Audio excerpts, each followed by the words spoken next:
Hi viewers, కవిత బాలాజీ అండి.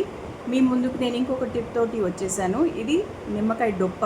మనం juice తీసేసిన తర్వాత ఒక డొప్ప దొరుకుతుంది కదా మనకి, దాన్ని మనము ఇట్లా ఉల్టా తిప్పేసుకుని మన స్కిన్కి ఇలా ఇలా రబ్ చేసుకోవాలి. అది హ్యాండ్స్ కానీ ఏ బాడీ పార్ట్ అయినా కానీ బాగా రబ్ చేస్తే మనకి ఎటువంటి స్కిన్ మీద వచ్చే ఆ బొడిపలు కానీ మచ్చలు కానీ ఏవీ లేకుండా పోతాయి అన్నమాట. డైలీ బేసిస్ కూడా చేసుకోవచ్చు. మీరు ఇది చేసుకుంటే చాలా మంచిది. మీ స్కిన్ రైట్ లుక్ ఇంకా ఒక ఎన్హాన్స్మెంట్ తోటి చాలా బాగా తెల్లగా కూడా అవుతూ ఉంటుంది. అది మెల్లమెల్లగా మెల్లమెల్లగా మీరు ఇట్లా రబ్ చేసుకుని దీంతో చాలా బెనిఫిట్ పొందొచ్చు అనమాట. అయితే ఇప్పుడు మనము సీరమ్స్ అవి దొరుకుతూ ఉంటాయి కదా మార్కెట్లో, అవి సూట్ అవుతాయా లేదా అని చెప్పి మనం ఏం చేస్తూ ఉంటాము, అప్పుడప్పుడు will be going and checking in the market.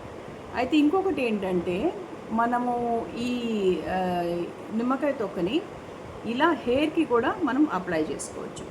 ఇట్లా స్కాల్ప్కి, ఆ తర్వాత ఇట్లా మనం హెయిర్కి కూడా బాగా ఒత్తుగా అప్లై చేసుకోవచ్చు అనమాట, ప్రెస్ చేసి.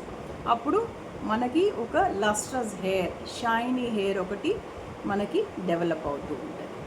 ఈ టిప్ మీకు నచ్చింది అనుకుంటానండి. Like, share and subscribe my channel Kavitha Balaji here. Thank you. Thanks for watching.